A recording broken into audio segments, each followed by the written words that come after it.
We see new smart city opportunities every day. From the development of autonomous vehicles to shared mobility to 5G wireless technology, change is happening fast.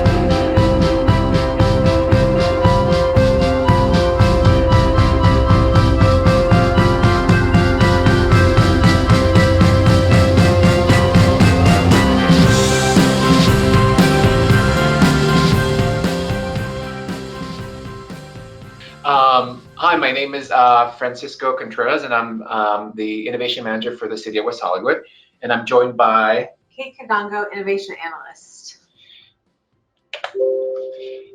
So thank you for joining us today. So today we wanted to chat a little bit about how we defined smart city and how we introduced that concept in our smart city strategic plan. We'll chat a little bit about how the plan is actually developed, all the different components. We'll talk about all the different initiatives and all the action associated with that, and some of the lessons learned and best practices that have been very useful to us as we've developed the plan. A little bit about me. I started in city planning about 15 years ago. So started as a city planner with the City of West Hollywood. And since then, sort of transitioned into the civic innovation sphere here in West Hollywood. And I've been doing that now for about the last 5 to 6 years.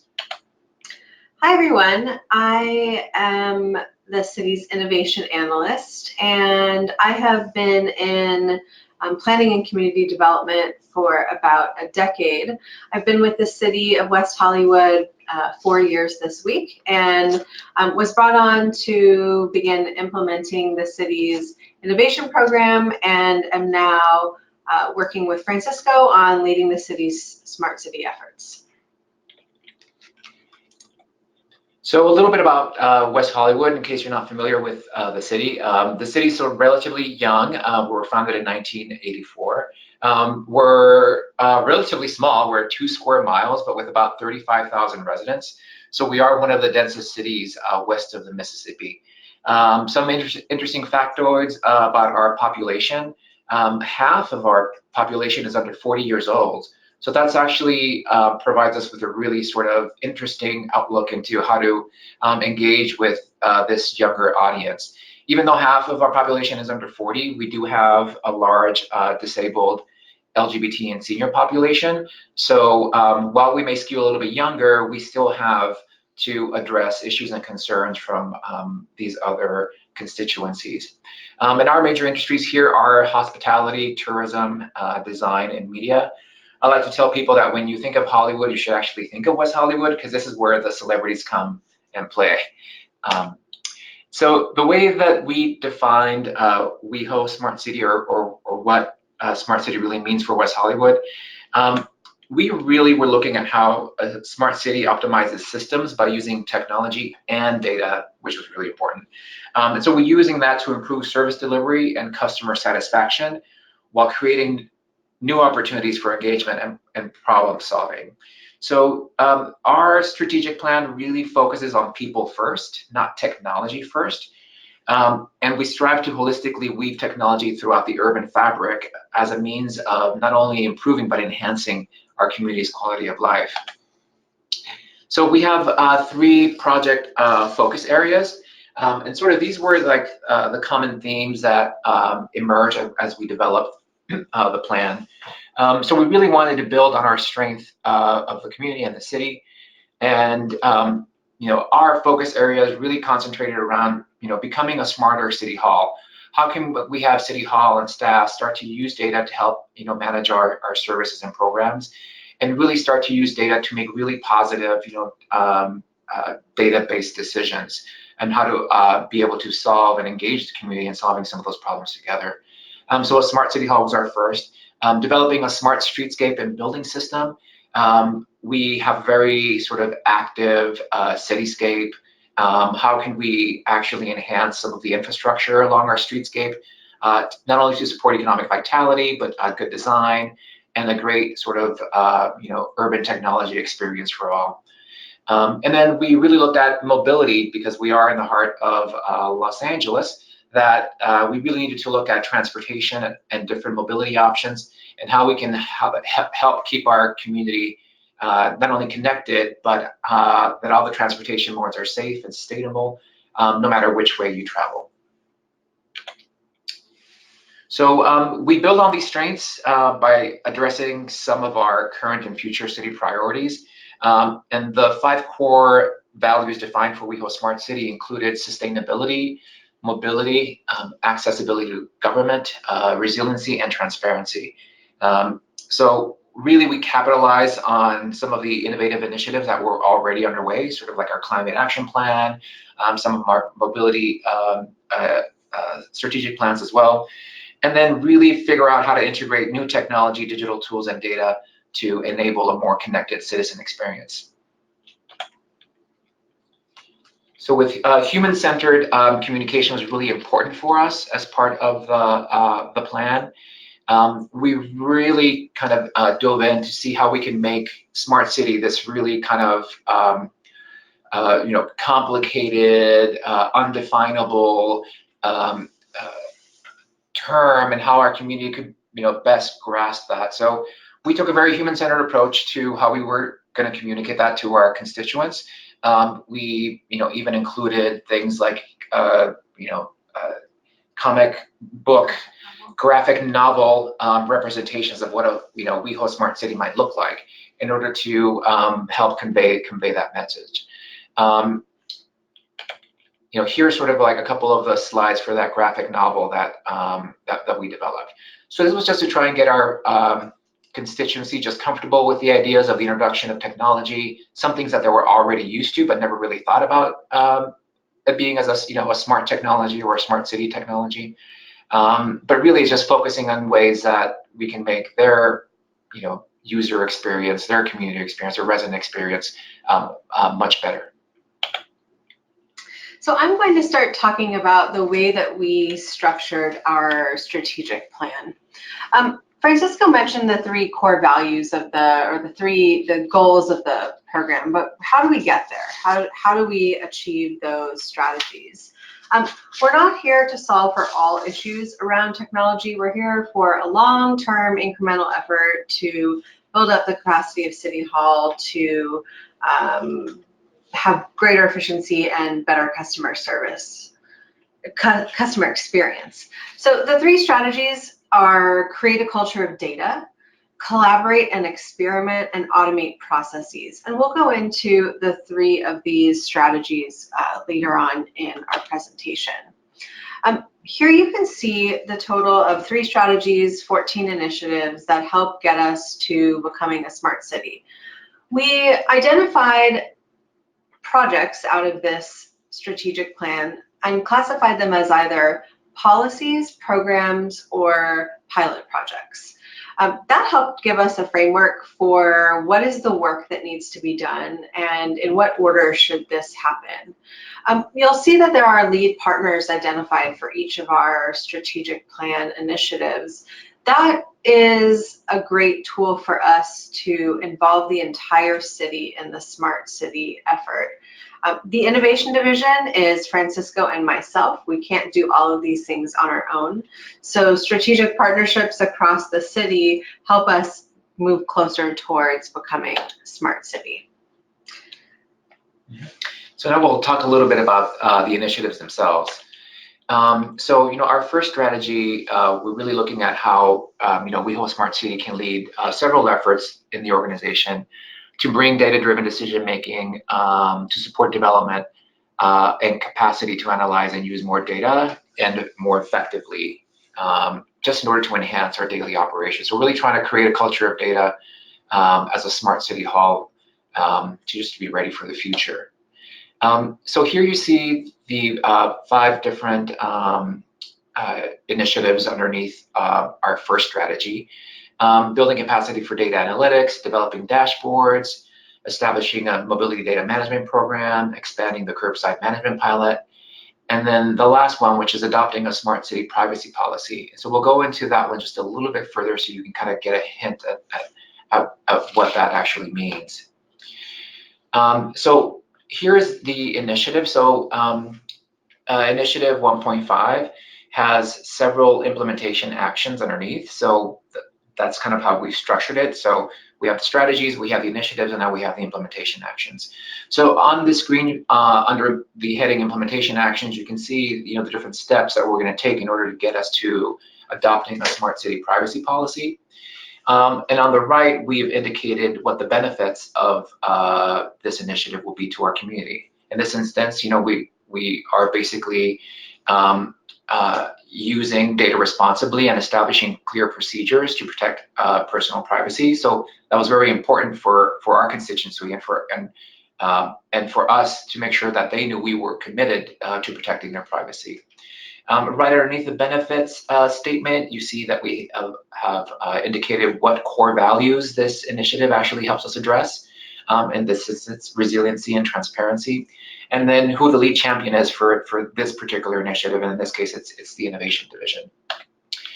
And why it was so important for us, because there are so many different data privacy concerns, not only in the media, but also within the community, things such as concerns about surveillance, open data, unexpected uses of people's personally identifiable information, etc. So we really wanted to take a look at, what are the data privacy tools out there? How can we make certain that our community knows that we're committed to actually maintaining their data private? So this was just, one of the many things that we could do to develop, sort of a relationship with our community that they understood that we were, keeping them safe, at least keeping their data safe. And this is especially important in a world now where everything is connected. A lot of these smart city projects that you see on their screen are some of the projects that we're actually implementing as part of the plan. So everything from pedestrian traffic sensors, light sensors, mobile apps, location beacons, etc. So there is a need to really have a really good handle on what data is coming in, who's using that data, when will that data ever get deleted or rewritten, and what is that data being used for. So we wanted this privacy policy and privacy statements to be very clear and transparent, so that for every smart city project that we undertake, we can actually tell people exactly what's happening with that data. So I'm going to go over strategy 2, which is, I think, my favorite strategy. Lived with this long enough, I think it's my favorite. This is a way that we create new ways for city staff to work together and with our external stakeholders, so that we can try new things. We want to work smarter, not harder. We know that the demands on cities are growing almost on a daily basis, not only from our constituents' requests, but from legal regulations. We're being asked to do a lot more with technology, and our staff isn't growing at the pace that our demands are. So we need to get really smart about how we work.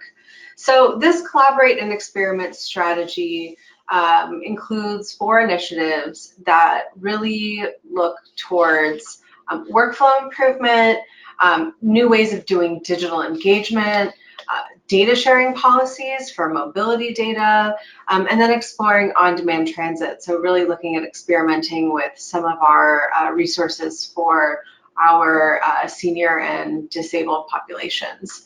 So I'm going to go into 2.1, which is an initiative that we've already gotten started on and had some success.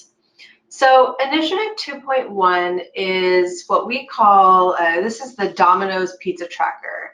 Anybody, back when we were starting this, Domino's really was leading the game in terms of placing a pizza order, being able to see your pizza go into the oven, knowing that somebody's packaging up your pizza, knowing that it's been sent to the delivery driver, and then being able to track that delivery driver all the way to your door. Of course, now we've got, all these delivery apps do the same thing, but it's, we like to call this our Pizza Tracker initiative. The way that we think about this is that it should be as transparent to work with government both from an external stakeholders perspective, a constituent, say, wanting a open records, public records request, to city staff working on initiatives in City Hall, like moving contracts to a digital plan. So we think that if you can track your pizza, you should be able to track your public records request as it gets passed through City Hall. While we initially targeted this first project towards the city clerk, we found a lot of success and a lot of desire from our finance team to look at taking our contract process and turning that into something that all staff could have a more transparent and open window into how contracts are done. I'm sure a lot of the cities on the phone are similar to West Hollywood in that we still do a lot of things in a paper-based format. We do our contracts here at City Hall in a paper-based format. We develop a contract, we go back and forth over email with a vendor, we email them a PDF, they print out 2 copies, mail it back to us, we route it for signatures on a signature form here in City Hall, and then we submit to the finance department.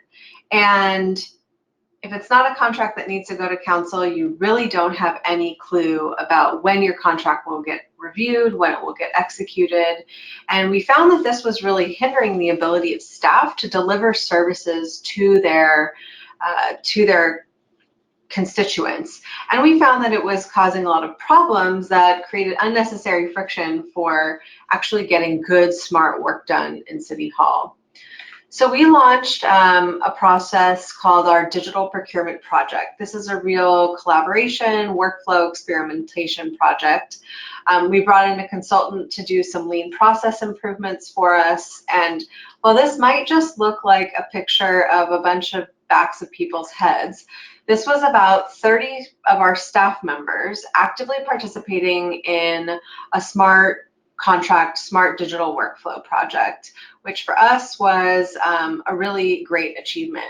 Over the course of the 6 workshops we led for this, we touched about 20% of staff. We invited everybody from the city manager to directors to administrative specialists, people who've just started with the city, to really talk about how we can work together and use technology to improve services, not just so that we all get along and don't get upset with each other, but so that we can deliver services to our community better. So again, it's just some folding chairs, but to us, this was a monumental effort. And strategy 3 initiatives really focus on automating processes for an exceptional customer experience.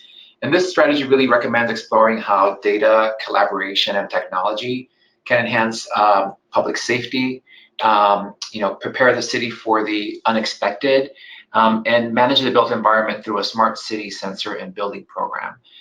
So as the capacity for data analytics grows, so too does the ability to understand how the city is working so that the services can adapt to what is needed in real time. And one of the projects that we wanted to focus on is how we are looking at upgrading our streetlight infrastructure. So there are a couple of other projects here that we've already launched. We've already launched a public safety pilot.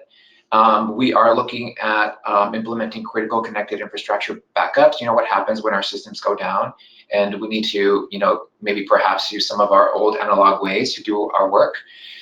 We are looking at developing a smart city sensor program, and then looking at how we can adopt IoT design guidelines and approval process for new installations across the city. So a little bit about 3.4, upgrading the streetlight infrastructure. So with this initiative, we're really looking to sort of define what the impact of technology in the public right-of-way will be, and what benefits we can explore by having connected IoT devices in the public right-of-way. If we have so many street light poles, what can we do with those light poles in order to maybe create connected networks across the city? Exploring Wi-Fi throughout the city using some of this infrastructure. And then what are some really creative uses of our street light poles and or smart nodes, which I'll show you in a second. So we developed an RFP that we looked for an intelligent lighting system, but beyond that, we really wanted a smart pole that actually included a lot more than just lighting. We put out a call for vendors to show us sort of an integrated light pole that included a lot of different sensors, monitors, additional benefits to our community beyond just your typical, smart lighting project. So this is sort of just like a, rendering of the project that we ended up piloting. So this is called the Smart Node. So here you'll see sort of like some snapshots of the pole itself. And this particular light pole has a lot of really helpful features that some of our residents have been requesting throughout the years.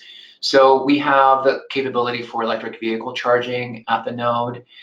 We have USB charging for people who want to charge their phones as they move along the city.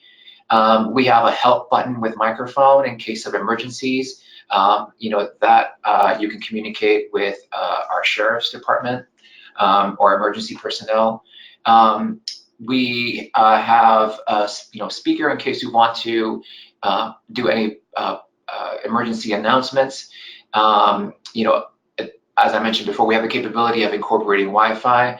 And then more importantly, this unit actually houses the radio units and antennas for future 5G installation. So at the moment, they actually can house, just your regular 4G wireless cellular facility within it. But the idea is that we're making room and capacity for the next sort of development in the technology. And the idea for us was, can we actually get all of this technology, you can see all of that's here, that's on the screen, all within one very elegantly designed pole, instead of having a lot of pole attachments on our infrastructure. So this design is important for us, the technology is important for us, all the benefits to our community are important. And this was sort of, we think, a good way to actually explore that. We've installed 2 so far. It's a 1-year pilot, so we will be initiating our evaluation in the next couple of months. But so far, we're just kind of waiting to see how all the technology plays well together. So I'm going to talk now about how we get this all done. So you'll see in front of you a timeline. Depending on your computer screen, this is either really, really small or barely readable. You'll see on the right-hand side those 3 goals from the beginning of our presentation: Smart City Hall, Smart Streetscape, and Smart Mobility. As we go from 2018, last year when this was passed at council and implemented, we kicked off the initiative, to what we think will be the end of this project around 2022, or at least this first iteration of the project. We've identified a number of initiatives that are somewhat time dependent on one another. Now, this plan from the beginning was designed to be nimble. So we knew that things change in cities. Things are unpredictable. You might get a grant, you might lose some money, you might have an opportunity to make some changes. And I'll talk about one of those now. You'll see in the very center of the timeline, Initiative 3.4, Upgrade Streetlight Infrastructure. We weren't supposed to begin that project until early 2020. We had an opportunity during one of our street redesigns to test out a smart street. How can we really make this a smart street? And so the opportunity arose to try out the smart nodes, which Francisco just talked about. We began this project in early 2019. So we saw an opening. There's desire as we're redeveloping a street, one of our major commercial corridors, to build it out with all of the street infrastructure that it needs to implement new smart street lights. So that project, not scheduled for 2020, we started working on it in 2019.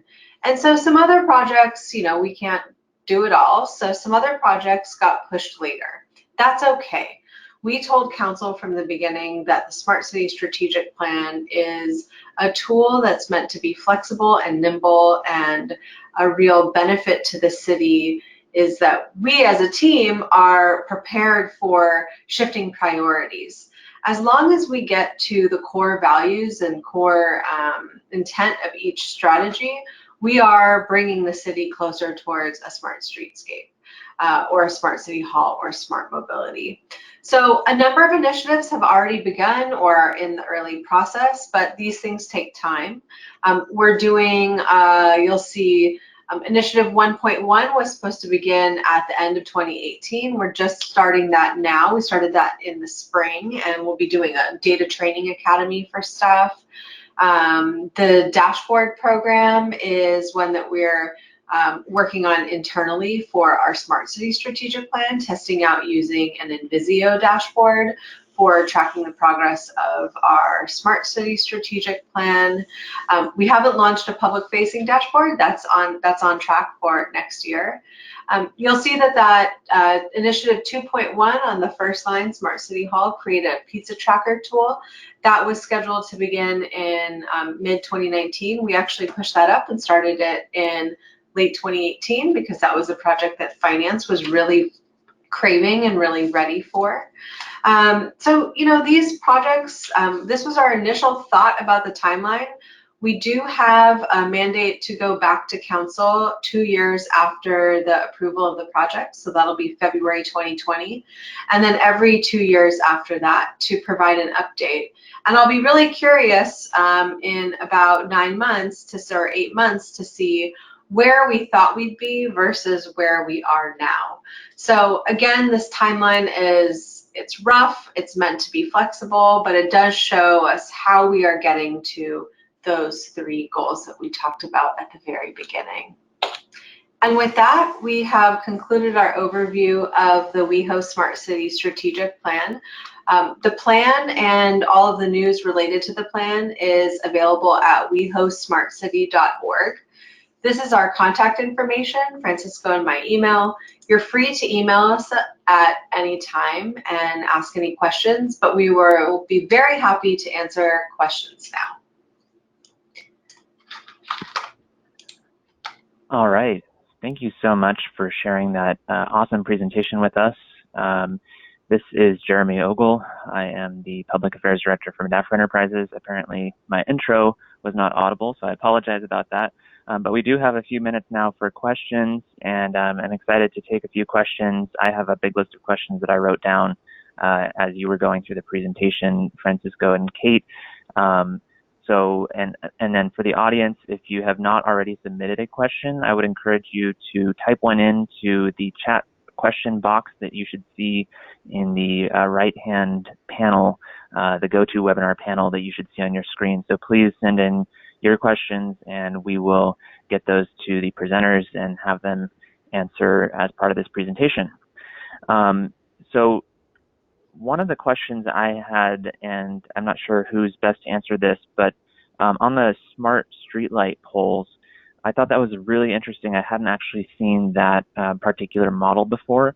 So I was wondering, how did you find that, and how did you choose that? I mean, what process did you go through to decide what was the best streetlight pole solution in that case?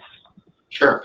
Yeah. So we actually did requests for proposals. I mean, we went out and we developed a list of desired features for the smart pole.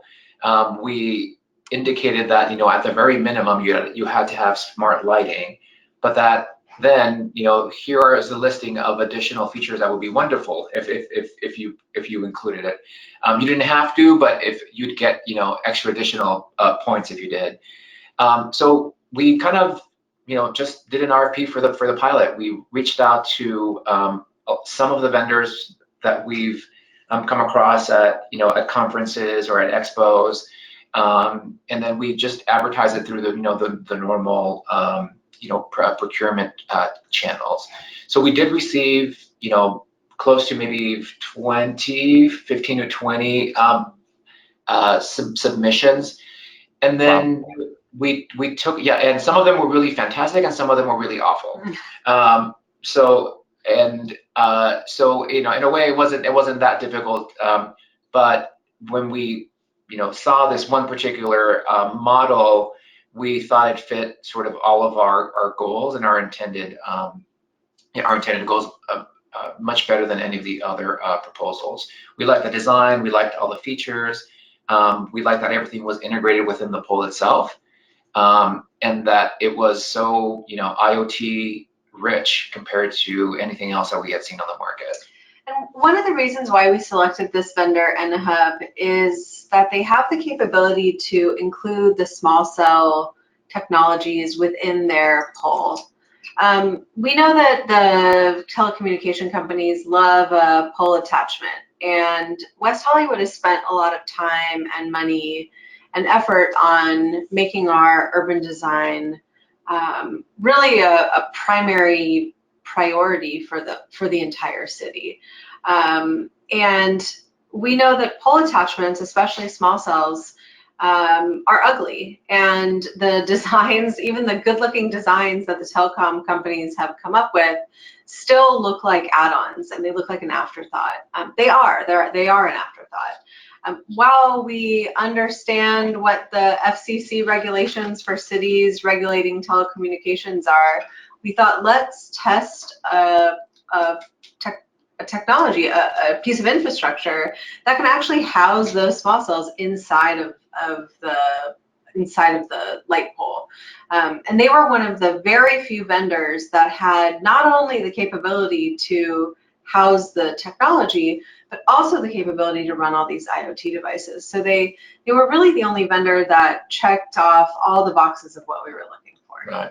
Yeah. In addition, they were one of the few vendors that their piece of infrastructure is flexible enough. It's almost like a kit of parts. You can actually remove and add any of the you know, IoT devices that you like, and they can make it as tall or as short as possible. So we have some testing out right now as a pedestrian light pole, which is sort of slightly shorter with not as many of the features. And then we have a roadway smart node that includes a lot more of the features and a little bit taller in order to provide lighting along the road as well. So we like that flexibility, and it was sort of a no-brainer for us. All right, very interesting. Another question, and this is something that's really important to us at Connected Communities Collaborative, being one of obviously several smart city organizations, but I think that Connected Communities Collaborative and City Launch is really focused on the planning aspect of smart city and connected community movement that many cities are involved in. So the question is, what prompted you as a city to do a strategic plan? And what made you think that that was a good idea? It looks like it's been working out pretty well for you and has given everyone a good sense of what the priorities are. But I was just wondering how that got started. Sure. So the city was at a crossroads in 2017. We had Francisco and I were working on what we called WeHoX, our city's innovation and technology program, where we were really pushing the city to try new ideas and get comfortable with this idea of innovation. We were working on the development of an upgraded bus shelter project, so smart bus shelters with Wi-Fi, real-time arrival screens, phone chargers, things like that.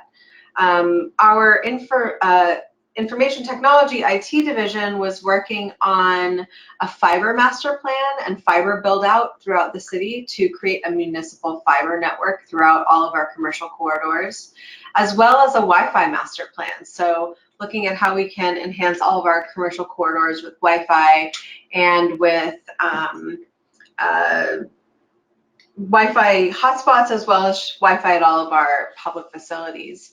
At the same time, we were about to undertake a bunch of street redesign planning for what we call our design district. And so there was this rare opportunity where you have a series of different divisions: public works, IT, innovation, economic development, and the city manager was ready to actually look at how we can leverage all of these projects to get greater benefit for not just the city, but our community and our constituents. The Smart City Strategic Plan idea kind of came from a bunch of places at once. A city council member was beginning to talk about it. The city manager was talking about it. Francisco and myself in the innovation division felt that we needed something, we needed a guiding plan. We didn't mention this, but we're both urban planners, so there's nothing that we love more than urban planning and plans.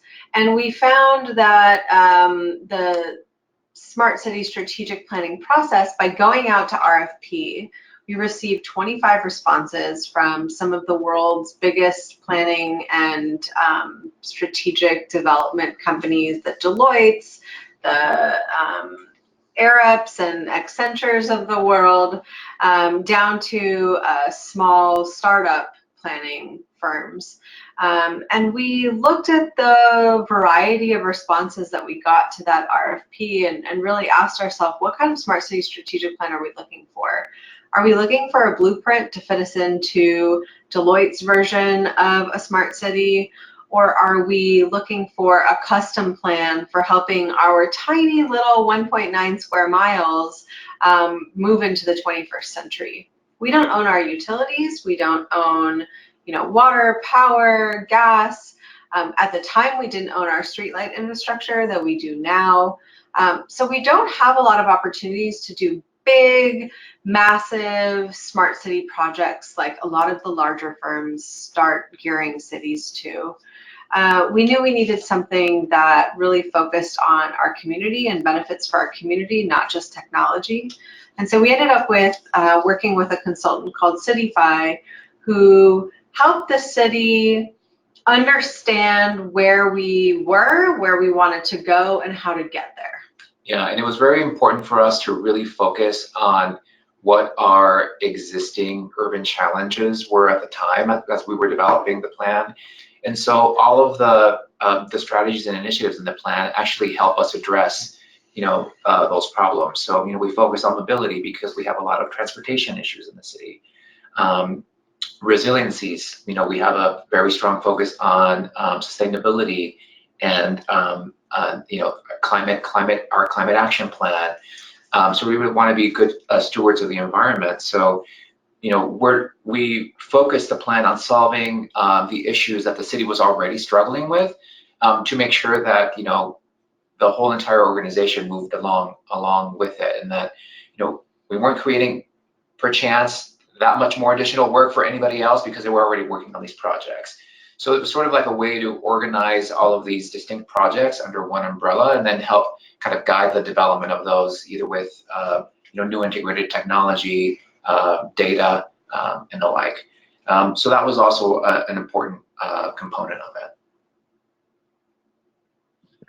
And I think one of the things Kate said early on was key for me, which was that this wasn't intended to cover every single technology initiative that's going on in the city. It was kind of focused on what are some of the key priorities. And I think that's kind of an important element and thing for people to consider, for cities to consider as they're doing their own strategic plans, that it may be helpful to not try and create an all-encompassing view of everything that's happening with technology and data in the city, because that can be overwhelming and you may not be able to anticipate everything that might come along. But that's one of the things that I personally like about the WeHo plan. Yeah, and that was important to us too. We're a small division, and we don't do most of the technology and connected projects throughout the city. We're not going to claim that all of the work that the IT division is smart city projects. The rollout of Office 365, for instance, that's not a smart city project. Will it help us get smarter? Sure.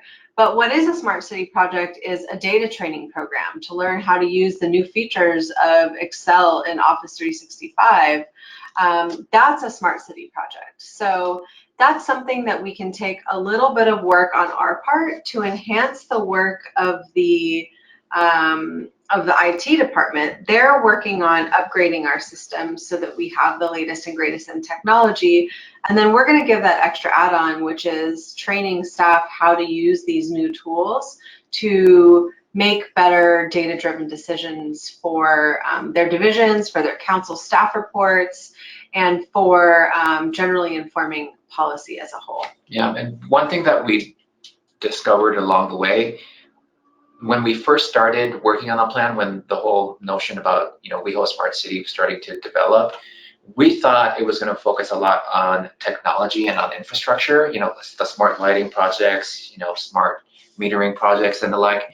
And it actually ended up being a lot more about actually making City Hall staff more comfortable with data. So we looked a lot more inward than we did outward for the plan that we had originally intended. And I think that's important, because in order for the plan to succeed, we really need to have a lot of champions in the organization that understand what smart cities are all about. That's why defining smart cities for us, and defining specifically for West Hollywood, was very important. And that has actually helped us quite a bit, because everyone who is a part of the success of the program understands the goals, understands what the challenges we're trying to address. So that was a takeaway for us too. It's not just about technology and infrastructure. It's really at the heart about people, not only our staff, but then also more importantly our community and the benefits to our community.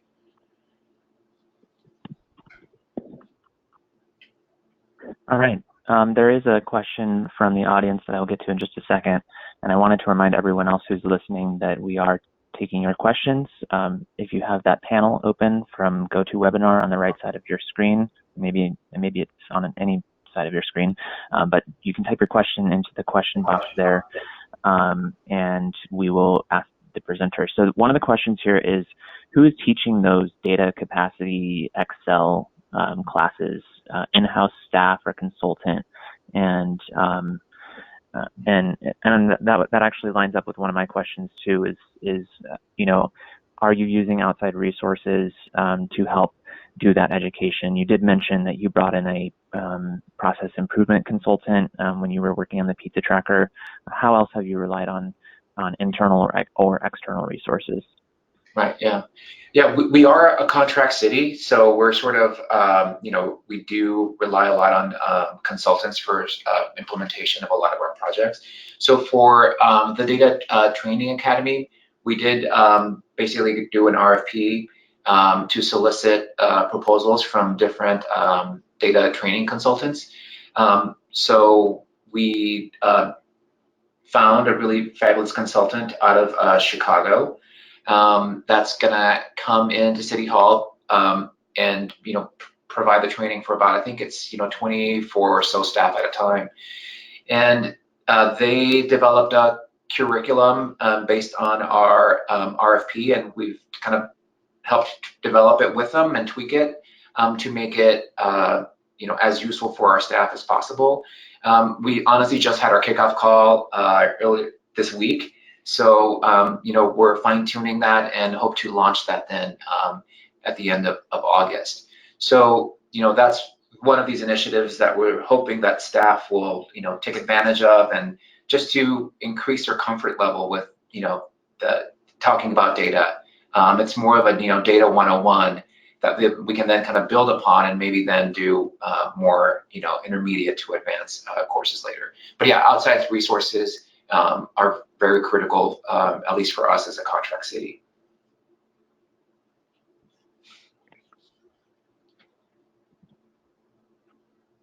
Another question I had, just knowing that at the City Launch conference that we had in San Diego earlier this spring, and I know at many other smart city conferences and just in this space in general, one of the big questions that people have is about procurement. And that's kind of like one of the challenges that cities uniquely face from the city perspective that sometimes doesn't get as much attention when the focus is on vendors and what technologies they're offering. So I did think it was really interesting that you brought up the finance team and their pizza tracker and their that procurement process being a challenge sometimes, when you're going through that process of getting a contract approved, it's hard to know what's actually happening with the contract. So I was wondering if you could explain, is that something that the vendor can see, and if so, is that a tool that you built, or is it a tool that you acquired? Sure. So we don't have a tool yet. So the way that we do a lot of our projects is that we do a plan first. So we had the digital procurement consultant do some lean process improvement workshops for us. That is, they recommended a document management asset tool. That is going to cost quite a bit of money and take a lot of time. It was funded in this fiscal year's budget, so just 3 weeks ago, we were able to access the money. The finance team will work to put together an RFP and find the right team to help us build that out. But this is where I think people get smart cities. They don't maybe understand the depth of a smart city project. The technology is often the very last thing that comes in smart city projects. You have to do a lot of work with identifying problems, understanding them, learning how to sort of reverse the problem or to do things differently to avoid the problem in the future. And then to finally make a case for getting the budget for it, and then going out and launching and finding the technology project. So our procurement, if you ask us in a year, I hope to have a good answer for you. But right now, we just got that money, so finance will be launching their RFP for that. So if you've got any good vendors, tell them to keep an eye on our bid website for that project. All right. Well, I think that wraps it up for us for our Q&A section. I do not see any further questions from the audience. I have a bunch more questions I could ask, but I will ask those privately because I know I want people to have the opportunity to wrap up this webinar. We are going to have a video of this webinar posted on the connectedcc.org website soon. So if you'd like to share this with any of your colleagues, we will send out a link as part of our next newsletter. We are also planning our next webinar for the end of August, and we will be making an announcement soon about the city that we'll be featuring in that webinar. But for now, I just want to say thank you so much to Francisco and Kate from the City of West Hollywood for sharing your story. It's been very enlightening and has inspired me to do some further research. I'm sure you've inspired our audience as well. So thank you. Thank you. All right. Thanks, everyone. Have a great day. Contact us today to learn how you can become a smart city and a connected community.